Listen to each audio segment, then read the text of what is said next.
How are you? This is me, Cadet Lakshay Gehlot. Yes, I have been away for some time. I was busy in management of Sailors Rel, but as I am back, we'll be continuing with our videos. As you have already seen the clips before me, the thumbnail of this video. This video is totally based on students who want to join Merchant Navy or the students who are currently going through their pre-sea training and those who have not been on a ship or those who do not have experience of a ship. यार ज़िंदगी ऐसी नहीं होती जैसी दिखाई जाती है। अब अगर मैं आप सबको ये कहूँ कि यार मर्चेंट नेवी तो बहुत ही बढ़िया चीज़ है, हर कुछ सही है, बहुत ही लग्जूरियस लाइफ होगी आपकी, तो टोटली सही नहीं है ना। अगर मैं किसी बच्चे को बेवकूफ़ बना के बोलूँ कि यार आ जाओ मर्चेंट नेवी ज्वाइन कर लो, मेरी कोचिंग ज्वाइन कर लो, या फिर किसी कोचिंग में चले जाओ, मेरा ये कोर्स खरीद दो, मेरा वो कोर्स खरीद दो, और मैं उन्हें जैसे तैसे करके एक प्रोफेशन के अंदर घुसा दूँ और कल को उस प्रोफेशन में उन्हें बहुत सी चीज़ें बाद में पता लगे, तो ये तो गलत है ना। अगर ऐसा मैं कर रहा हूँ या ऐसा कोई भी कर रहा है तो ये तो बहुत ज़्यादा गलत है। तो आज हम इस वीडियो में जो भी डिस्कस करेंगे वो टोटली फैक्ट्स पे बेस्ड है। वो सारे फैक्ट बड़ी बड़ी लॉयड्स, रजिस्टर, ILO, IMO, इन सब की रिसर्च बेस्ड पे मैंने एक वीडियो बनाई है। चलो देखते हैं। इस वीडियो के बाद अगर आपको लगता है कि आप स्ट्रॉन्ग माइंडेड हो, आप सेफ्टी ओरिएंटेड हो, आपको लगता है कि आप on board vessel totally with rules चलोगे, आप कुछ भी ऐसा नहीं करोगे जिसकी वजह से आपकी लाइफ थ्रेटनिंग, मतलब आप एक लाइफ थ्रेटनिंग सिचुएशन में आ जाओ, या फिर आप किसी और की लाइफ थ्रेटनिंग सिचुएशन में डाल दो, या फिर आप अपने वेसल को एक प्रॉब्लमेटिक एरिया में ले आओ। अगर आप इन सब चीज़ों पे ध्यान नहीं दे सकते, अगर आप अपने करियर में इतने ओरिएंटेड नहीं हो सकते कि भाई मैं इन सब चीज़ों पर ध्यान दूंगा, तो merchant navy is not for you. ठीक है, चलो आगे चलते हैं। अब कई चीज़ें होती हैं मर्चेंट नेवी में जिनके बारे में कोई बात नहीं करता। स्पेशली जो भी कोचिंग्स होती हैं, स्पेशली जो भी इंस्टीट्यूट्स होते हैं, वो इन बारे में कभी बात नहीं करते। वो आपको सिर्फ इतना बताते हैं कि भाई मर्चेंट नेवी में एक बार आप चले जाओगे, बहुत पैसा है, बहुत अच्छी लाइफ है, ये है वो है। ठीक है, मैं ये नहीं कह रहा कि लाइफ अच्छी नहीं है, बाद में पैसा नहीं मिलेगा, ऐसा कुछ नहीं है। पैसा आपको मिलेगा अगर आप एक अच्छी कंपनी के थ्रू विदाउट एजेंट किसी अच्छी कंपनी में जाते हैं, तो ये बात सच है।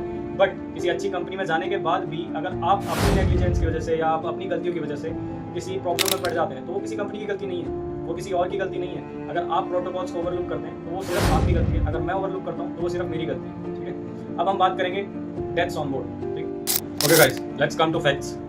अगर मैं आपको बताऊँ कि दुनिया में 18,92,720 सीफेरर्स हैं, फिर इंग्लिश में कहूँ 18,92,720 सीफेरर्स दुनिया में इस टाइम हैं। कुछ छुट्टी पे हैं, कुछ अपने घर पे हैं, कई वेसल्स पे हैं। अगर टोटल नंबर ऑफ वेसल्स की हम बात करें तो 1,06,000 समथिंग वेसल्स आज पानी पे हैं जो कि सेल कर रहे हैं। अब हम बात करते हैं डेथ्स की और एक्सीडेंट्स की, कैजुअलिटीज़ की। मेरे पास डाटा 2022 का है जो कि ऑफिशियली रिलीज हुआ है। मैं उसकी लिंक डिस्क्रिप्शन में डाल दूँगा, और कोई भी डाटा अगर आपको ऐसा लगे कि मैं खुद से बना के बोल रहा हूँ तो आप कमेंट में मांग सकते हो, मैं उसकी लिंक आपको प्रोवाइड करवा दूँगा, है ना। तो 2022 में total death on cargo vessels the number was 38 deaths, और उसका स्क्रीनशॉट भी यहाँ कहीं आ रहा होगा, आप देख सकते हैं। Total injuries was 597। ये इंजरीज क्रिटिकल इंजरीज हैं जिनमें किसी का लिम्ब पार्ट हो गया, किसी ने अपना हाथ गंवा दिया, किसी की कुछ प्रॉब्लम हुई। ये सब चीज़ें जो थी वो किसी को बहुत बड़ा अमाउंट कॉस्ट करी। ठीक है, बहुत पैसा लगा लोगों का, किसी की डेथ हो गई, ये बहुत बड़ी बात है। ठीक है, छोटी मोटी बात नहीं है। अगर इस बारे में हम बात करें तो ये सारी चीज़ें ज़रूरी नहीं है कि सिर्फ कंपनी की गलती की वजह से हुआ, ज़रूरी नहीं है कि किसी सीफेयर की गलती की वजह से सिर्फ हुआ। ठीक है, इसमें कई केसेस में सीफेयर की गलती थी, कई केसेस में कंपनी की गलती थी। ज़रूरी नहीं है, यहाँ पे हम सिर्फ एक आदमी को ब्लेम नहीं कर सकते। These were the stats. अब हम अगले केस पे चलते हैं। तो जितना स्टैट मैंने अभी तक आपको बताया वो सब पर्टिकुलर रीजंस की वजह से था। उसमें भी अगर अपन और डीप में जाके देखें क्यों हुआ ऐसा, अगर मैं आपको टोटली एकदम अंदर से समझाऊँ कि रीज़न क्या था इसके पीछे का, तो शायद आप जब भी वेसल पे जाओगे या फिर आप अगर अपना सॉलिड माइंड बना सकते हो कि हाँ भाई मेरे को मर्चेंट नेवी ज्वाइन करनी है और मैं और सेफ रहूँगा, मैं सेफ्टी कल्चर को और आगे बढ़ाऊँगा, मैं कोई भी गलती नहीं करूँगा, अगर आप ये मेक श्योर कर सकते हैं, तो अपन यहाँ पे इन्फॉर्मेशन आ रही होगी जिसमें हम देख सकते हैं कि मेजर नंबर ऑफ डेथ्स किस वजह से हुई, क्यों हुई, क्या रीजंस थे। जनरली जो मेजर नंबर ऑफ डेथ्स थी वो इंजरीज की वजह से हुई, और इंजरी किस वजह से हुई, मशीनरी की वजह से। किसी मशीनरी की वजह से आपको चोट लगी, मतलब आपको नहीं, किसी को जो कि नहीं है अब हमारे बीच में, अगर उन्हें किसी मशीनरी की वजह से इंजरी हुई, मूरिंग के टाइम पे इंजरी हुई, कहीं से वर्किंग अलॉफ्ट के टाइम पे वो गिर गए, या फिर वो किसी एनक्लोज स्पेस में गए जहाँ पे उन्होंने थोड़ा ध्यान नहीं रखा सेफ्टी प्रोसीजर्स का, उस वजह से वो इंसिडेंट हुआ जो कि बहुत गलत था। यहाँ पे आप पूरा वो डिटेल्स देख सकते हैं। अब अपन अगले पॉइंट पे चलते हैं। अब एक रिसर्च हुई जिसमें रिसर्चर्स ने, साइंटिस्ट ने 1000 सीफेयरर्स से बात करी, जिसके बाद उन्होंने एक रिसर्च पब्लिश करी, और उसमें उन लोगों ने कहा कि 25% of the seafarers are under depression. उन सीफेयरर्स ने ये बात कही कि हम डिप्रेशन के अंदर थे जब हम जहाज पे थे, या फिर हम अभी हैं, या हमने कभी ना कभी अपनी लाइफ में डिप्रेशन फेस किया है।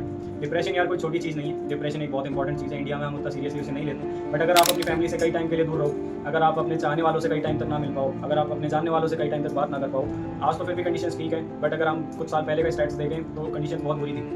तो अगर आप हेड स्ट्रॉन्ग हैं, अगर आपको लगता है कि मैं इन सब चीज़ों से पक्का डील कर सकता हूँ, अगर आपको लगता है कि हाँ भाई मैं ध्यान रखूँगा।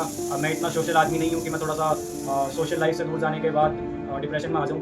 तो you can join merchant navy. Okay, अब इस वीडियो को मैं यहीं कंक्लूड करूँगा। सारे स्लाइड्स जो भी हैं अभी यहाँ पर पब्लिश हो रहे होंगे, पीछे बहुत ही बुरे इंसिडेंट जैसे मैं कह सकता हूँ वो मेरी स्क्रीन के पीछे या फिर मेरे पीछे या फिर यहीं आपके लैपटॉप फ़ोन की स्क्रीन पर कहीं ना कहीं दिख रहे होंगे। तो प्लीज़ किसी रील से या फिर किसी की अच्छी लग्जूरियस लाइफ की वीडियो से इन्फ्लुएंस होकर मर्चेंट नेवी को ज्वाइन ना करें, ठीक है। अगर आप हेड स्ट्रॉन्ग हैं, अगर आप एक सॉलिड विजन लेके मर्चेंट नेवी ज्वाइन करना चाहते हैं, अगर आप सच में इस प्रोफेशन को ज्वाइन करना चाहते हैं क्योंकि आपको मर्चेंट नेवी पसंद है, आप सिर्फ पैसे के लिए नहीं आ रहे, तो come to merchant navy. You will have a lot of things, you will get a lot of opportunities to be a successful man और woman in your life. But if you are coming after watching an Instagram reel, it is totally wrong. Okay, it was my job to tell my juniors what's the reality, how things are going wrong. और ज़्यादा negative बात मैं इस बारे में नहीं करूँगा। एक चीज़ और बता देता हूँ, अगर आप बहुत ज़्यादा नेगेटिव हो गए हो, आप सोच रहे हो कि सर लेक्चर सर को हमें एकदम छुड़वाना चाह रहे हैं, तो एग्रीकल्चर में हर साल 1,70,000 डेथ होती हैं। एग्रीकल्चर, खेती बाड़ी या फिर किसी का गार्डन, अगर उसमें हम देखें तो हर साल 1,70,000 डेथ होती है। और मर्चेंट नेवी में 2022 में सिर्फ 38 डेथ थी। 38 भी बड़ा नंबर है, मैं ये नहीं कह रहा कि हमें इग्नोर करना चाहिए, बट स्टिल अगर आप ऑन शोर का कहो कि यार हाँ ऑन शोर रहूँगा तो मैं तो बहुत ही सेफ रहूँगा। प्रॉब्लम्स हर जगह हैं, बट मेरा काम था आपको बताना कि ऑन बोर्ड क्या क्या प्रॉब्लम्स है। अब अगर अभी भी आपको लगता है कि आप मर्चेंट नेवी ज्वाइन कर सकते हो, तो please message us, call us and join our Telegram channel if you want any type of free study material. It is uploaded on our Telegram channel, and if you want to take some guidance or something, you can fill our form which is in the description. Okay guys, thank you, take care and keep studying if you want to clear a good company.